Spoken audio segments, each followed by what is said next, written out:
में फिर से पहुंचे हैं और आज डॉक्यूमेंट वो दस्तावेज आपके साथ हैं, क्या कार्रवाई है?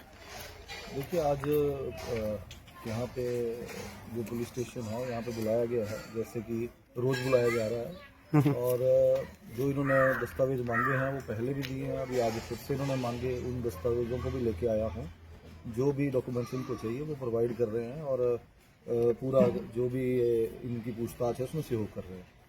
देखिए अब पुलिस विभाग जो है बहुत ही बड़ा केस इन्होंने पकड़ा हुआ है, तो मैं समझता हूँ कि यहाँ पे जाना बड़ा ज़रूरी है। अगर नहीं जाएंगे तो ये कहेंगे कि इन्वेस्टिगेशन में सहयोग नहीं कर रहे हैं। तो यहाँ पे आया हूँ, माननीय राष्ट्रीय अध्यक्ष जी आज शिमला आए हैं और उन्होंने कल विधायक दल की भी मीटिंग ली है। वहाँ पे जो हमारा राज्य का पार्टी ऑफिस है उसका उन्होंने शिलान्यास किया है, दीप कमल का। मैं सारे पार्टी कार्यकर्ताओं को भी बधाई देता हूँ अपनी ओर से, और सभी विधायकों ने वहाँ पे माननीय अध्यक्ष जी का स्वागत किया है।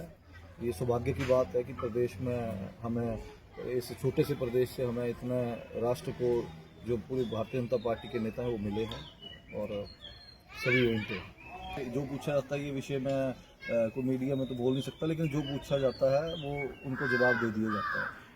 नहीं आती है, लेकिन वो कोर्ट मैटर है। अब कोर्ट में जब 20 तारीख को ये मामला लगा है तो उस समय जो हमारे जो एडवोकेट है वो इस बात को रखेंगे, कोर्ट किस तरह से इस चीज़ को लेता है वो कोर्ट जाने।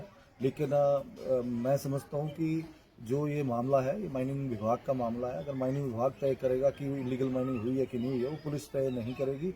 लेकिन फिर भी जो ये पूछेंगे, जैसे कि अदालत का आदेश है उसको पूरा किया जाए।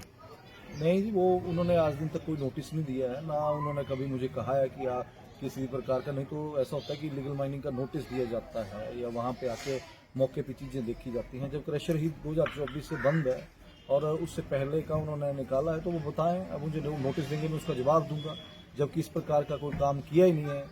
तो अब ये तो सरकारी का, जिसे कहते हैं सरकारी जो व्यवस्था है, सरकार की जो व्यवस्था परिवर्तन का उन्होंने नारा दिया है, तो व्यवस्था परिवर्तन तो यही है कि जो इनके खिलाफ बोले उनके ऊपर मुकदमे करो, चाहे वो विधायक हो, पत्रकार हो, बच्चे हों, चाहे बुद्धिजीवी वर्ग हो। तो ये सरकार की मंशा है और कुछ किसी तरह की ये कोई ऐसा नहीं है। लेकिन जो अदालत के आदेश हैं उनको हम फॉलो करेंगे। देखिए वो मेरे चाचा जी और ब्रदर के ऊपर जो क्रशर है वो उनका है, चाचा जी का है, जहाँ पर पुलिस ने बिना किसी वारंट के, बिना किसी मतलब किसी भी जो भी उनके पास जो कार्रवाई के लिए चाहिए होते हैं डॉक्यूमेंट्स, वो उनके गई हुई थी वहाँ पे।